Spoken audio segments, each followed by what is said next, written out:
చాలా విషాదకరమైన సంగతి ఏంటంటే ఈ దినాల్లో చాలా సంఘాలు 10 ఏళ్ల క్రితం ఎట్లున్నాయో ఇప్పుడు కూడా అట్లే ఉన్నాయి, ఏం పెద్ద తేడా లేదు.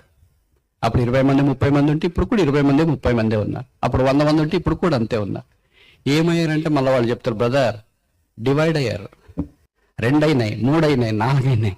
అయితే అది వేరే విషయము. కానీ మనం ఉన్నాం కదా, మరి మనం ప్రభు కొరకు ప్రార్థన ద్వారా, మనందరికి తెలుసు కదా, మస్తు చెప్తాం భక్సింగాన్ని గురించి. జీవితంలో విషమంతాన పాటించాలి కదా.